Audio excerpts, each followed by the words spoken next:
You're listening to the Bible for Normal People, the only God-ordained podcast on the internet. I'm Pete Enns. And I'm Jared Bias.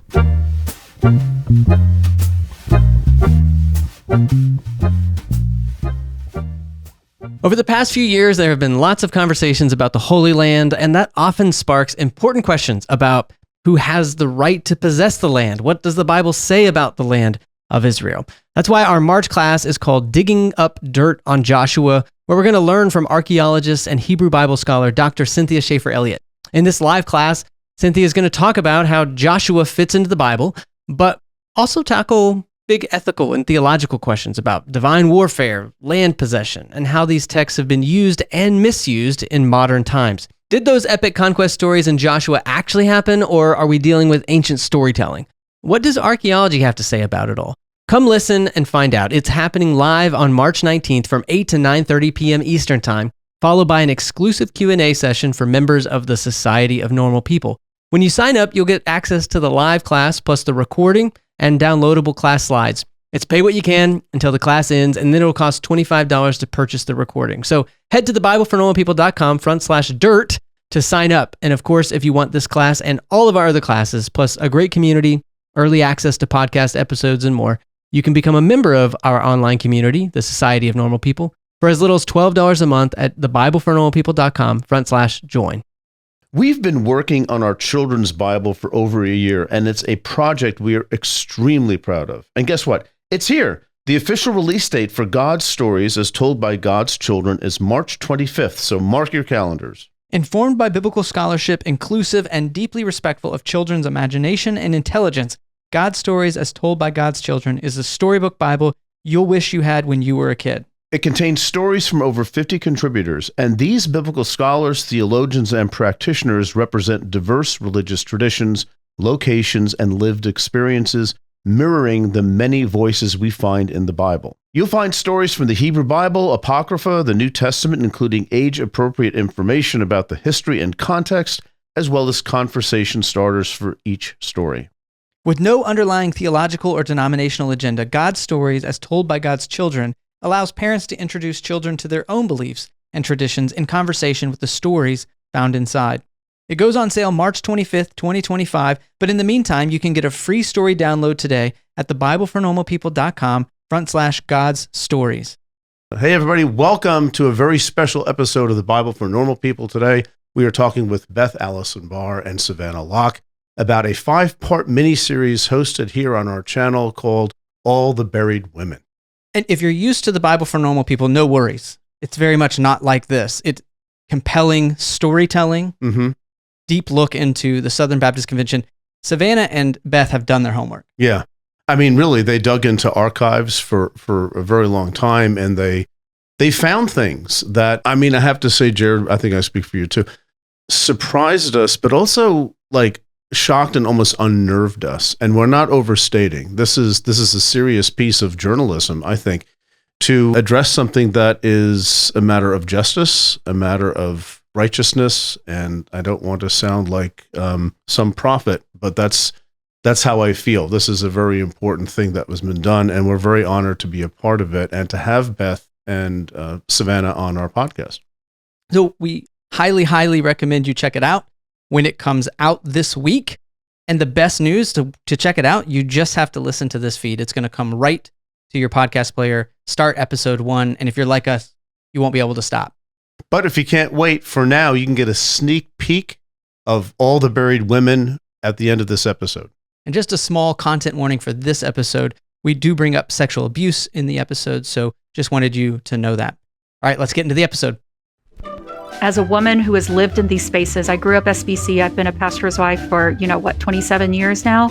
I hope that women who are in similar situations can hear this story, and that maybe it can provide them some hope, some thoughts that this is not how it should be. May this provide correction for some and healing for others.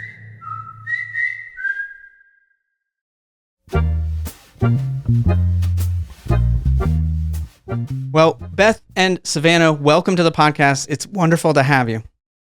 It's so good to be here. Thank you. Well, you guys are the brains and the brawn and everything behind all the buried women. And so that's what we're here to talk about. But first, let's set up a little bit of the history. How did we get here?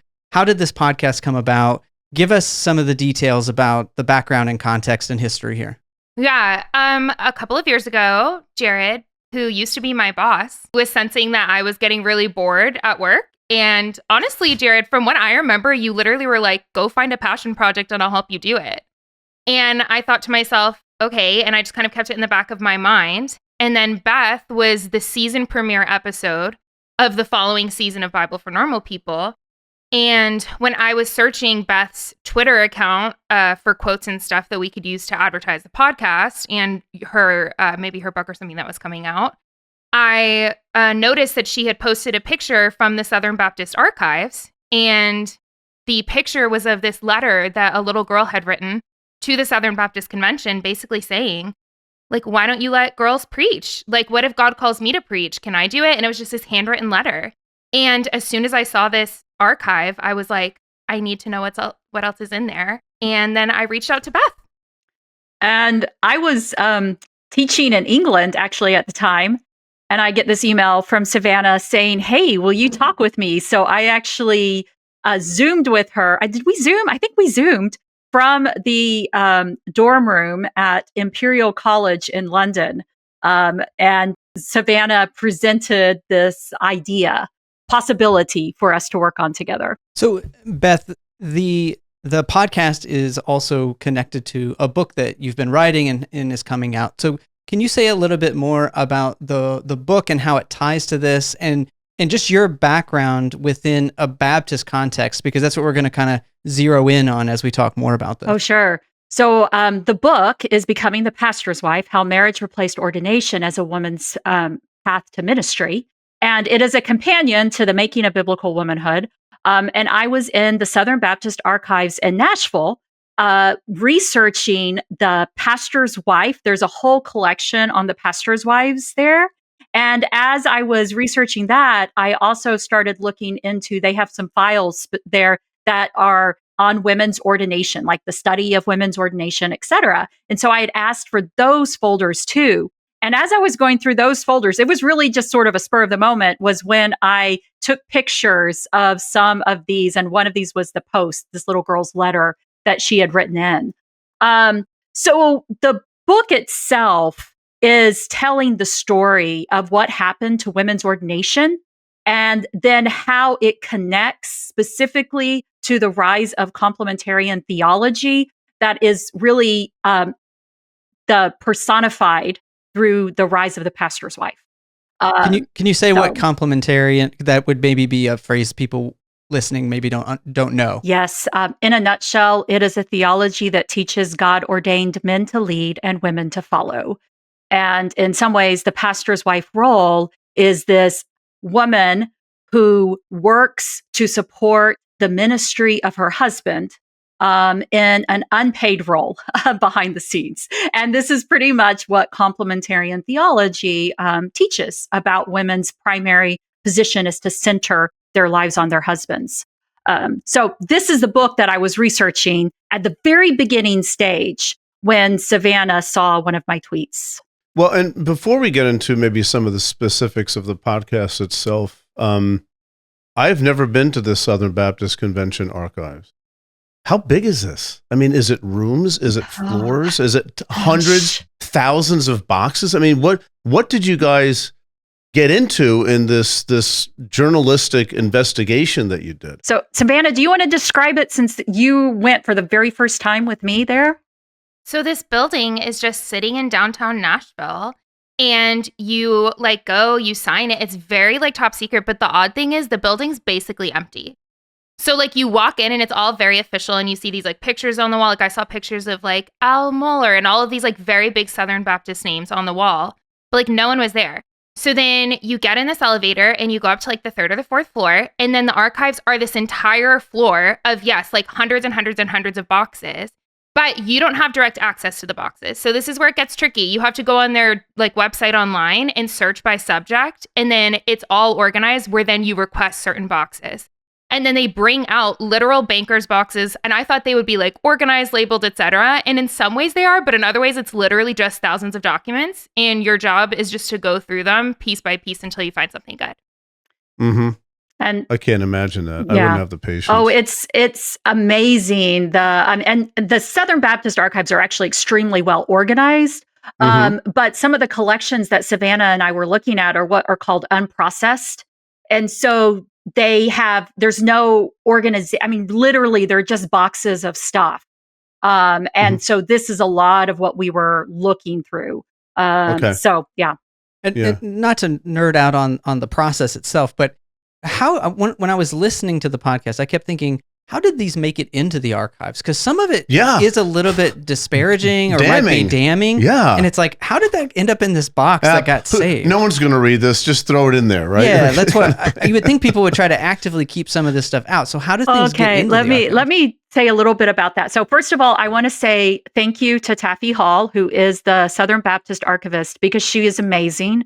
And even working with somebody like me, I imagine is challenging in the Southern Baptist archives. And so I'm so grateful for her. But what she's in charge of, you can think about the Southern Baptist convention leaders for years, for decades, they, at the end of their term, they leave all of their letters, their correspondence, their email, everything that connects to their term as SBC president or whatever position they hold, they will leave those to the archive. Also, like all of the auxiliary organizations, like the Pastor's Wife Conference that we looked at, they would send all of their notebooks and all of their information to the archives. So really, people don't know what's in all of this stuff. I mean, just imagine if you're the SBC president, you've served 2 years, your correspondence is just incredible what you have. And I imagine over time, people may forget what actually is in all of those letters that they wrote. Also, I think a lot of these men who were involved in the conservative resurgence, which is the conservative takeover of the Southern Baptist Convention that started in the late 70s. And when Savannah and I started looking, we started looking at documents really that were in the early 80s, although we went in either direction of that. So this early part, and I think a lot of these men, they really thought they were going to be recognized and applauded for all this work they did. So I don't think they worried about it. I don't think they worried about it. So, okay. Not everyone is familiar with the Southern Baptist Conference. So maybe give us a little background, maybe where it started.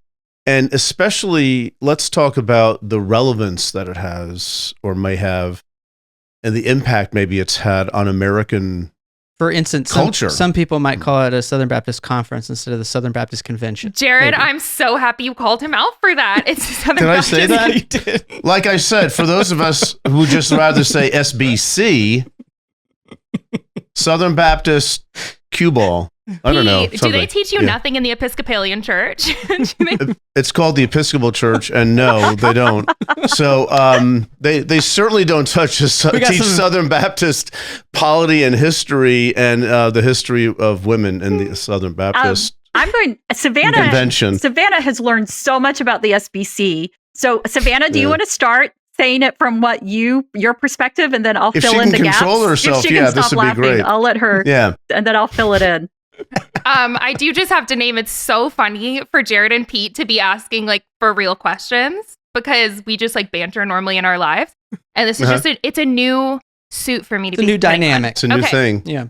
The Southern Baptist Convention is the largest Protestant denomination in America. So there's like the Catholic Church, which is obviously Catholic, as you guys know. And then there's the Protestant Church. And the Southern Baptist Convention is the largest of those denominations.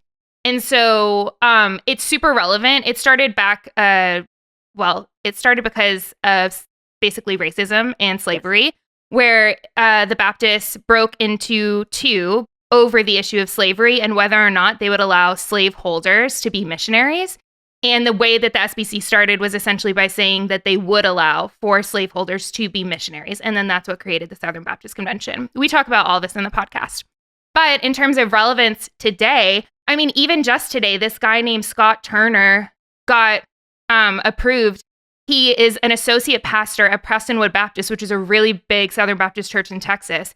He just became the director of A2D for the United States of America. And he's an associate pastor at a Southern Baptist church. So it's super influential when it comes to politics, super influential when it comes to culture wars, and just influential when it comes to theological thought. Beth, what did I miss? Yeah, well, I think we can't ignore the size of the Southern Baptist Convention. Again, it is the largest, and I will put a caveat because Baptists will quibble with this. Technically, it's not a denomination. We use that for shorthand, but technically it is a association of churches that come together to work for certain, mostly for missionary evangelism efforts is what originally it was established for. So it's voluntary association of churches, which is why Baptists don't really have a creed, which is ironic because the Baptist faith and message in many ways has become creedal. So that, anyway, the research that I started on this when talking about in the 80s and the 90s, the Southern Baptist Convention is going to peak at 16 million people. I think in 2007 is when it peaks at its highest. Today, it has a little under 13 million, but still, that is a very large number. It is mostly concentrated in the southern part of the U.S. and the West, but it also has spilled upward north and all the way up into Canada. There are Southern Baptist churches. So it's very widespread.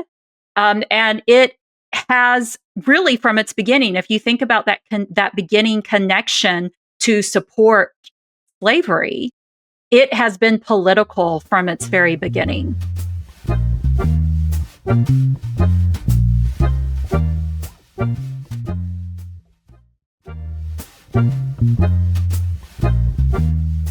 Something you just said triggered something that I remember from listening to the podcast, how the SBC is not a denomination. We're not like telling you what to do. Right. But we're telling you what to do. Yes. Right. It seems like sort of a slippery thing. Maybe I can ask it as a question because that was exactly my follow-up thought was it feels like this conservative resurgence that you guys talk about in the podcast, that itself was also a move toward more galvanizing or gatekeeping, I guess, who's in and who's out according to certain things. So can you track the conservative resurgence theologically to also more authoritarian, if you want to call it that sort of governance within the SBC? I think that's a great description. So within the Southern Baptist Convention, in the late 70s, two men, then ends up to be three, end up getting together in the mid to late 70s and deciding we don't like the direction that the Southern Baptist Convention is headed in because it's becoming too liberal. And they would say that it was too liberal because they weren't taking the Bible literally, which you've heard a lot of us talk about on the Bible for Normal People because that's sort of Pete's thing with the inerrancy issue. And so the Southern Baptists were very concerned with we can't drift into liberalism by refusing to believe in inerrancy. And then the other issue, which was kind of under the radar, but still very prevalent, was this issue of women's ordination, because during the feminist movements, women started doing a bunch of things that they weren't supposed to do. And so these men get together in the 70s and they're like, we've got to put an end to it. And that movement that they started ended up being known as the conservative resurgence. Yeah, and it starts building, really the key state for it is the 1978, 1979 is where we see and where a pastor named Adrian Rogers is elected to be president of the Southern Baptist Convention in 1979. And he is closely associated with Paige Patterson and Paul Pressler. And Paige Patterson, for those who have paid attention to SBC News or just paid attention to the news in general, he was actually fired from Southwestern Baptist Theological Seminary for his alleged involvement in covering up a rape that happened on the campus of Southeastern Baptist Theological Seminary. And then Paul Pressler has been in the news quite a bit for his alleged sexual assault of young boys and young men for decades. And so both of these men don't have stellar records in that sense. And yet they spearheaded the turn of the Southern Baptist Church towards conservative theology. That a big part of that was pushing women out of ministry positions. Right. But maybe can I follow up? Because I do want to ask a little bit more how you see, again, this parallel process of a kind of authoritarianism, because you go from we're not a denomination to this conservative resurgence where we start kind of pushing people out, all the way up to, thinking of Rick Warren, who in his kind of speech not too long ago about women in ministry, sort of his case was like, hey guys, like let's focus on the essentials, where this is not kind of the thing. Yeah. And it's sort of like the vote to revoke their membership in the SBC seems to be kind of a pinnacle of this process, where it really is like in, out, we're voting. Yep. We are kind of governing in some sense. So one of the basic tenets of Baptist belief that has been there since the very emergence of Baptists in the 17th century is this idea of local autonomy, as well as soul competency, which is that we are individually responsible before God for the choices that we make. And in the same way, churches are individually responsible and able to make their own choices without a governing body over them. And so this is why we consider it to be a convention, a association, and because churches have the ability to choose their own pastors, to choose their own, whether they're going to be reformed or not be reformed. There's a lot of, we used to call it Big Tent Baptists. There's actually a lot of theological diversity historically within the Baptist tradition. And with the rise of the conservative resurgence, that Big Tent Baptist and that emphasis on local autonomy begin to be eroded, where now it really did begin to move more towards a denomination in the sense that said, if you want to associate with us, then you have to fall in line on these particular measures, which focused on inerrancy and at the beginning, women's ordination. And so that is and that has gotten tighter and tighter and tighter. And so what we just witnessed at the 2023 and 2024 SBC, where we see churches being disfellowshipped because they ordain women, this is a direct infringement on local autonomy of churches. So what is the big deal with, I'm not thinking like a Southern Baptist here. Right. Just leave. Yeah. The crazies took over. Just leave. Yeah. Start your own thing. Have an independent church. Do whatever you have to do. But what we heard with Rick Warren was one of those examples of almost a pleading to stay in. We do belong here. Is it just power in numbers, or what? How do you understand that? Well, what's coming to mind is this woman that we interviewed named Kathy Hoppy, because I actually asked her a similar question, Pete, and I don't even know if we put it in the actual podcast. But Kathy Hoppy was ordained in the Southern Baptist Church, and her family ended up getting pummeled for it because her husband was a pastor in the SBC, and she was ordained not acting as a pastor. But when people found out that she was ordained in the 80s, it wreaked a lot of havoc in their lives, and they suffered a lot of consequences. But all of these decades later, Kathy and her husband still go to a Southern Baptist church. And I asked, why do you even stay when this place has really taken so much from you? And she said something amazing. She said something to the effect of, even if I'm just here to be a thorn in their side, this is my denomination too. Right. So they don't get to take that from her, is how she kind of operated. And I actually really appreciated that fire. But that being said, in episode 3 of the podcast, we also name that a lot of people did leave. When this conservative resurgence was happening, particularly women, they left in droves. And there is actually a missing generation gap, particularly of women, like boomer women, who aren't in the SBC anymore because they had to go find solace in other denominations. I'll say for churches, one of the reasons that they don't leave the SBC is part of it is this identity. Like, this has always been what we are. Sure. But the SBC offers significant resources. It offers financial insurance and security to help pastors most pastors in the SBC are not megachurch pastors. They are pastors of churches 200 or under. They have very low salaries. And the SBC provides a lot of financial resources for them.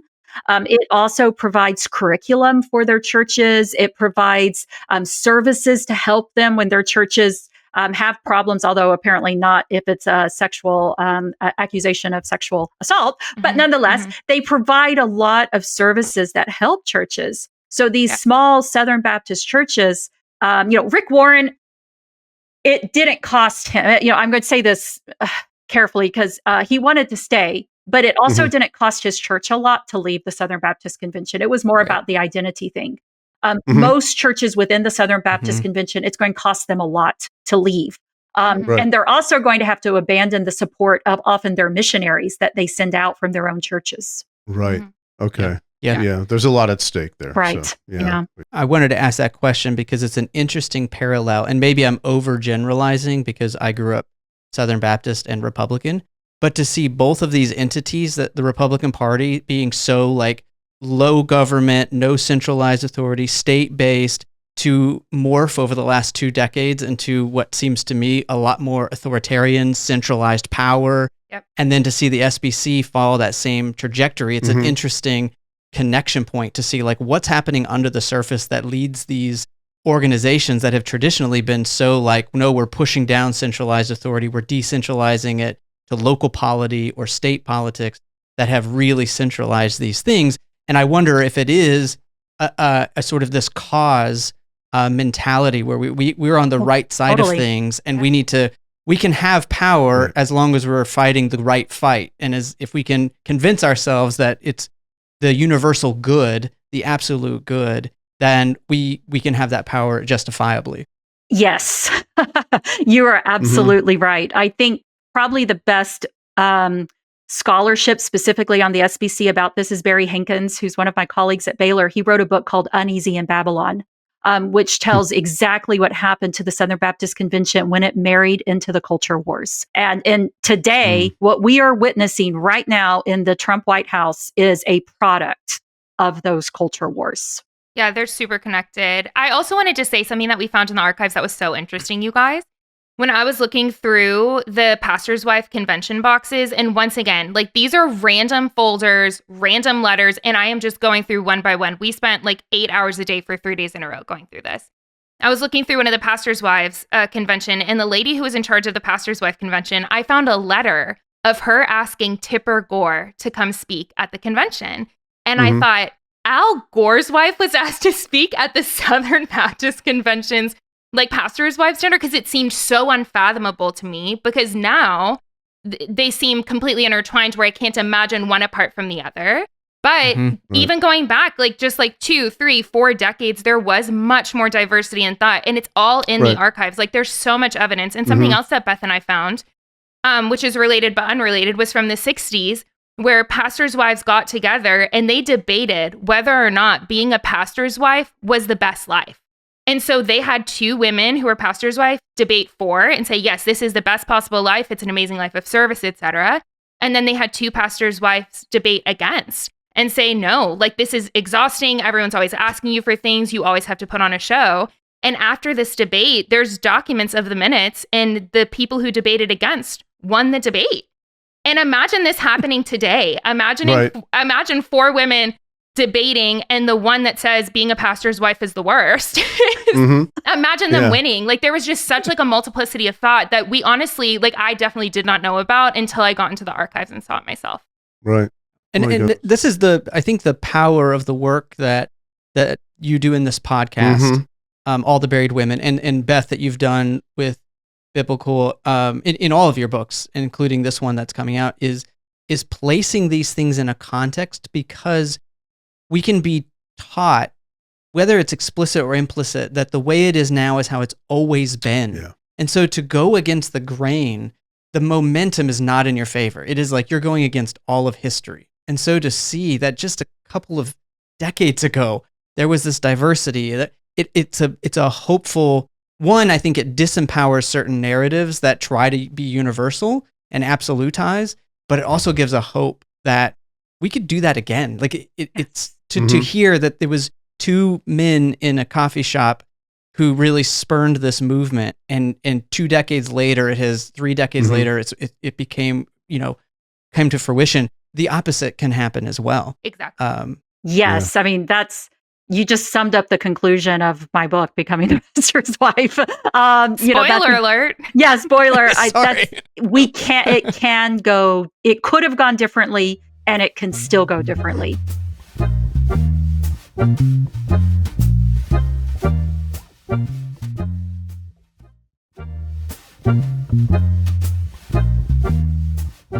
I think I speak for Jared. The podcast is amazing, and I really couldn't stop listening to it. And it's not because it was entertaining; it's because it was riveting and an expose, an important thing. And I'll tell you, it's one thing, the inerrancy squabbles, blah blah blah, but they always lead someplace. Once you have that hook, then hyperliteralism can take over, and you can prove, a lot of stuff that probably shouldn't be proved.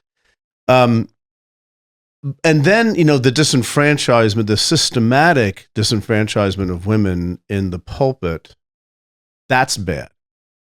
But the other thing is really bad too, which is the cover-ups of sexual misconduct, which apparently seems to be not just one or two instances in this movement. And can you relate maybe a couple things, a little bit of a teaser for the episodes of some of those instances that made you probably stop and think as well, what in heaven's name is going on here? Well, I'll summarize the big one, which is my chapter 8 in the book, and it's called "The Cost of Dorothy's Hats." And by Dorothy, I mean Dorothy Patterson, who wears hats to symbolize female submission. And this is also what Savannah and I conclude. Really, it's a running thread throughout this podcast, is this story of this woman named Maria. And I don't want to give too much away of her story, but I'll tell you that I ran across her story. I was in the archives. It was June 2023, literally a week before the 2023 SBC convention, in which they voted. It was the big vote on if women, to disfellowship churches that did not agree on or did not adhere to no female pastors. And as I was in the archives, I was following this thread actually with Kathy Hoppe and this whole story, this ordination crisis in the early 80s. And I turned the page thinking it was going to be another one of these pastors writing in to complain about the ordination of Kathy Hoppe and another woman who was ordained in the same time frame. And what I found instead was a series of letters that were stapled together that unfolded accusations of sex abuse against a pastor who was currently in a high position in the Southern Baptist world. And in those letters, they concluded that the pastor had indeed done these things, but then they decided to forgive and forget. And I'm using the words from the letters, and left this guy in that position. And I still remember the moment. In fact, I'm getting goosebumps telling you this because it was a powerful moment for me. I was in shock. I was like, what the heck am I supposed to do with this? And it set off a series of events that led to me tracing that whole story down. And then also Savannah joining me in it to help us tell the story of this pastor's wife named Maria. Can we talk a little bit more about the pastor's wife as a role and function? Because I think it's particularly challenging, and maybe the theme for me as I've just been processing our conversation so far is this insidious doublespeak that happens. And I see it with what you said. I'm thinking of in the podcast, you guys talk about, well, no, women can do this. We just have to call it something different, and it has to look a certain way.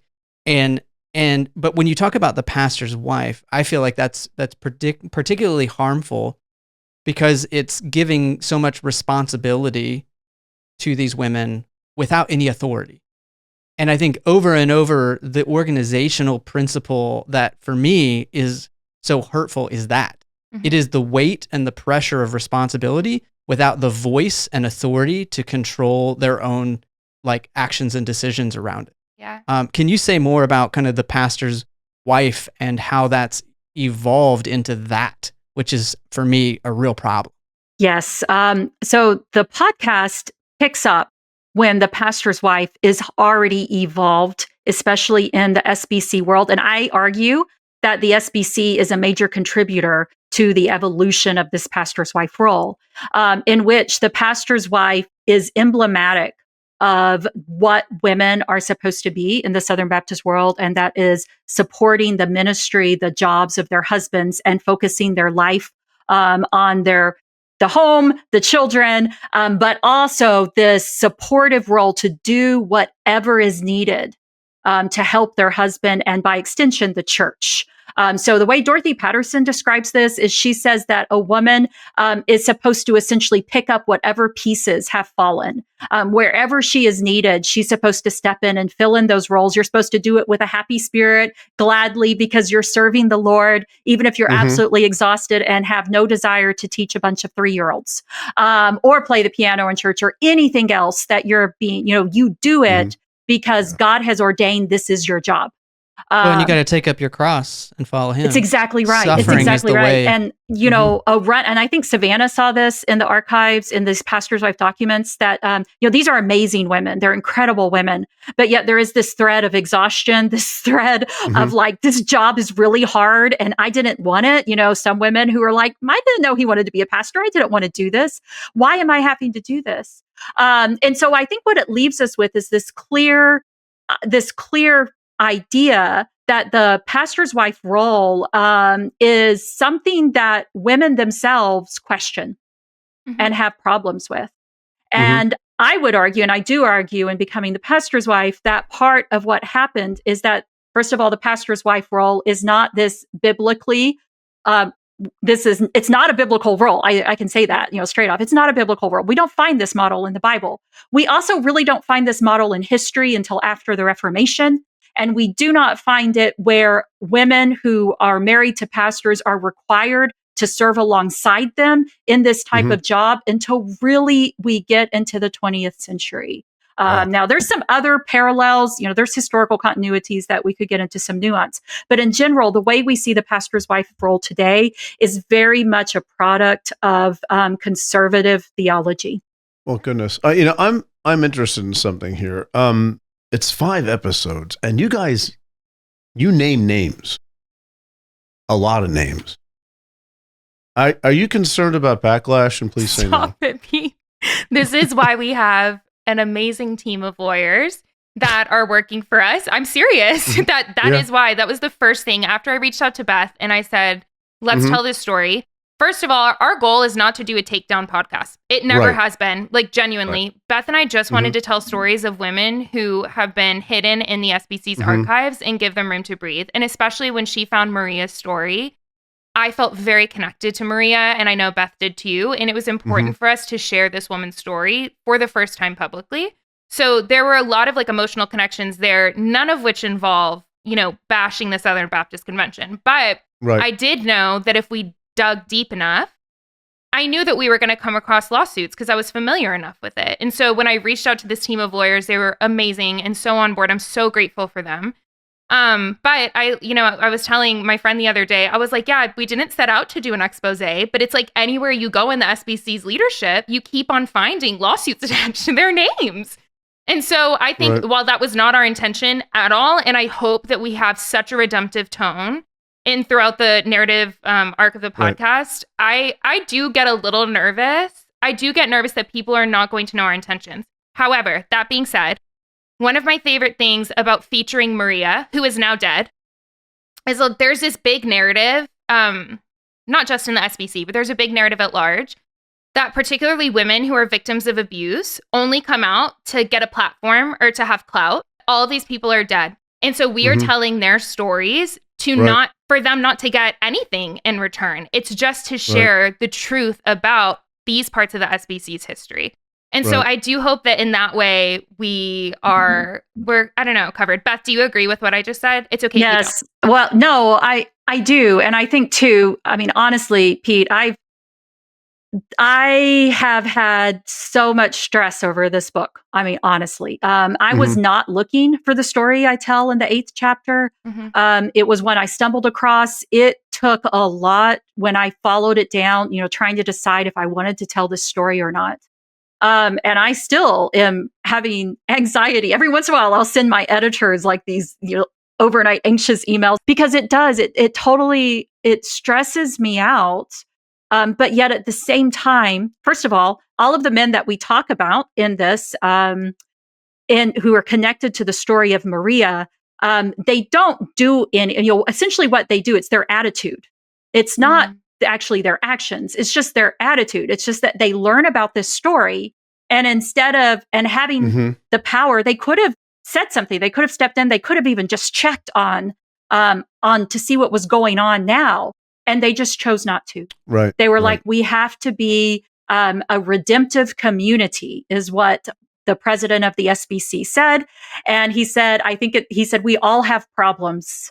And so we just need to be a redemptive. So it's more their attitude, their callousness towards what's happening to women at the same time that they are pushing this destructive agenda that is pushing women out of leadership roles. Right.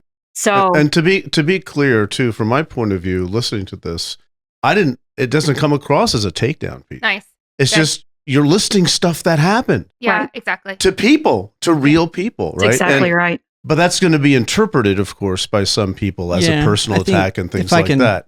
Channel my Enneagram 8. I like, Anne Lamott says, if you wanted to be talked about better, you should have behaved better. So, that's how I feel about it. Yeah, as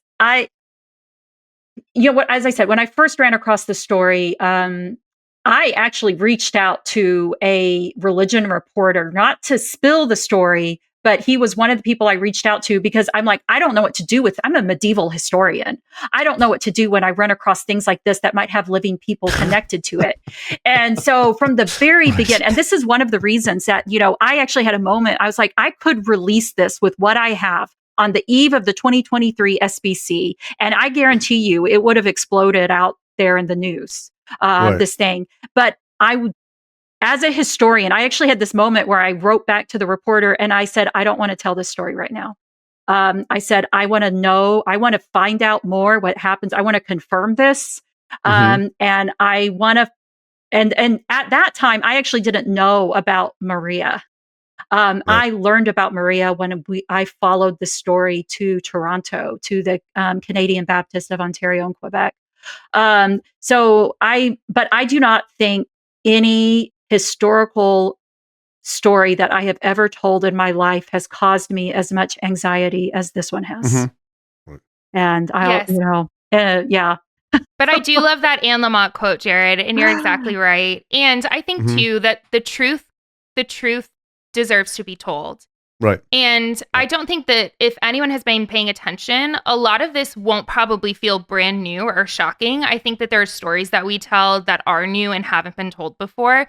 But if you're paying attention, which like the article that came out last year that said women are leaving the SBC in droves and women are leaving the church in general in droves. And I actually think this podcast names part of the reasons why that is. And so I think that as we can keep on naming the truth, hopefully it will be brought to light and we can start to do better. And I also hope to, as a woman who has lived in these spaces, I grew up SBC. I've been a pastor's wife for, 27 years now. I hope that women who are in similar situations can hear this story, and that maybe it can provide them some hope, some thoughts that this is not how it should be. That there is something, and also that there are other women who have experienced this, and that there is a way that this is not how it should be. And so I'm really hoping that, and in fact, one of the people who I interviewed who gave me permission to tell part of the story for this, I wrote it in the acknowledgments. What they said to me, they said, may this provide correction for some and healing for others. And that's my prayer. Right.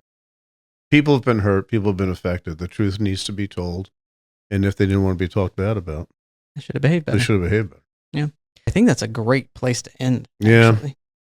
Yeah. I think you gave us a little benediction there, Beth. I think we need to end there. So, well, thank you both so much for, coming on, one, but more importantly, for doing this work, for putting this out in the world. And we are so excited for us to be having our names associated with it. I just feel so proud to be a part of it. So thank you so much. Yeah. Thank you. Let's set the scene. In the 1970s, as women's rights movements continued to grow, Southern Baptists organized a number of national gatherings focused on the role of women in the church. Some Southern Baptists welcomed women into ministry with open arms. Others decried their full inclusion and began organizing against. This push and pull is perhaps most clearly seen in the 1983 and 1984 annual SBC conventions. In 1983, the SBC passed a resolution on women that encouraged, quote, all Southern Baptists to continue to explore further opportunities of service for Baptist women, to ensure maximum utilization of all God-called servants of our Lord Jesus Christ. This era progressively shed a light on a difficult reality for the SBC. It was divided. One side was gaining momentum towards a full endorsement of women's inclusion, but the other, a reactionary faction, was doubling down on excluding women. It is estimated that in 1984, there were around 250 ordained women in the SBC, a denomination that had over 14 million members in 30,000 churches. Despite being small in number, these ordained women were mighty in disruption, even if they didn't want to be. Even if they were simply doing what their beloved Southern Baptist churches told them to do, follow the call of God on their lives. I told my pastor, listen, it would be easier to be a prostitute in this church than it is to be an ordained woman. The Spirit of the Lord is upon me, because God has anointed me to preach good news to the poor. Women deserve to know that there are places where their gifts and their ministry is valued. I looked at him and said, Dr. Guy, you have every right to be completely wrong.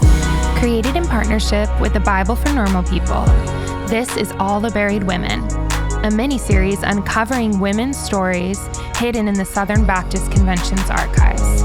Hosted by me, Beth Allison Barr, and me, Savannah Locke. Episode 2, The Invisible Woman. It was the fall of 1979 when Kathy Hoppe started her first semester at Golden Gate Baptist Theological Seminary in California. Golden Gate was one of the 6 SBC seminaries in the country. It was small, around 550 students, but growing quickly. According to a Baptist Press article, Kathy Hoppe was one of 1,660 women enrolled in a Southern Baptist seminary at the time. Women accounted for 18% of total enrollment in SBC seminaries, which was up from 10% in 1972. My name is Kathy Hoppe, and currently I'm an associate professor of psychology at Oral Roberts University. I have practiced as a licensed marital and family therapist for the past 30 years. I have 2 master's degrees. I have a Doctor of Ministry degree. I have a Doctor of Education in Community Care and Counseling with trauma focus, and I have a psychology degree from the University of North Texas. We asked why Kathy, born and raised in the SBC, chose to go to seminary. Her response? Her pastors taught her to follow God's calling. I was talking with a friend about our experiences of growing up and hearing leaders, Baptist leaders, talk to us. And I said, they always talked about obeying God, following God's calling, and are you called to ministry? And I said, I feel like I was misled because I think they should have said, this is just for the boys. But they didn't say that. And so, of course, all along the way, I thought, yes, I am led. I'm led to be part of this calling. I am led to be a minister of some type, whatever that means. I'll become a minister. And the natural step to me that seemed logical was to go to seminary. Now, I will tell you, I had a couple of people say, don't you want to get a Master of Religious Education? Why do you want a Master of Divinity? And that made no sense to me. I said, I'm not interested in religious education. The Master's in Religious Education degree was something Southern Baptist seminaries began to develop as a way to shuffle women away from the Master's of Divinity degree. It's a real degree. Some men even got it. But in the beginning, it seems to have been created as a way to separate MDiv students from women students. But Kathy, who was considering chaplaincy at the time, had her eyes set on the MDiv program. For the most part, her experience was positive. She met her husband, Jeff, loved her classes, and was surrounded by a great community. I was surrounded by a group of friends that I think supported me. I don't recall that there was any difficulty with the professors. There was no direct statement made about being a female and being in the MDiv program. The only statement came from a peer, a female peer, when we were going to be ordained, and she learned that. She said, "You are going to ruin your husband's career." And I actually looked at her and said, "I think that's up to God. That's not up to me." Now, it altered greatly the choices for him in his career, and I didn't realize to what extent it would do that. But for the most part, it wasn't until I was at this seminary from 79 to 82. So the first few years were far better. It was really in the last year that the new students, I felt more pressure from them and more questions about, why are you here? Why are you getting this degree? But they weren't really my peers at that point. I already had a good set of peers who were supportive. I had no idea the extent or the depth of the problem.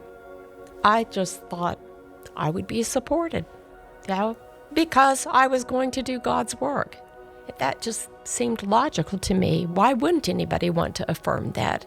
Oh, you're going to fulfill God's calling on your life? That's wonderful. Don't miss what Kathy said there. I had no idea the depth of the problem. I just thought I would be supported. While she noticed a difference in some peers between 1979 and 1982, she didn't know why. Why were some of the incoming students more antagonistic towards her? Why did they question her being in seminary? Was something changing? Well, what Kathy didn't know and couldn't have known is that the exact year she started seminary at Golden Gate, a calculated and dramatic takeover of the Southern Baptist Convention was forming, and she was going to get caught in the crossfire.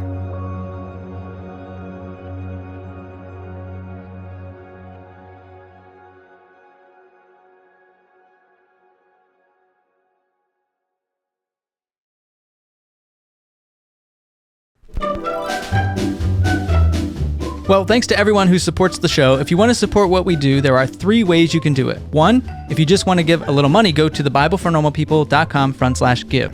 And if you want to support us and want an all-access pass to our classes, ad-free live stream of the podcast, and a thoughtful community of people asking tough questions about the Bible and faith, you can become a member of our online community, the Society of Normal People, at thebiblefornormalpeople.com/join. And lastly, it goes a long way if you just wanted to rate the podcast, leave a review, and tell others about our show. In addition, you can let us know what you thought about the episode by emailing us at info@thebiblefornormalpeople.com.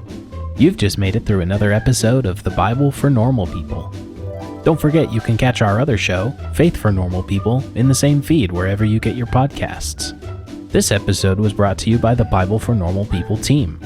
Brittany Hodge, Stephen Henning, Joel Limbowen, Savannah Locke, Melissa Yando, Tessa Stoltz, Danny Wong, Lauren O'Connell, and Naomi Gonzalez.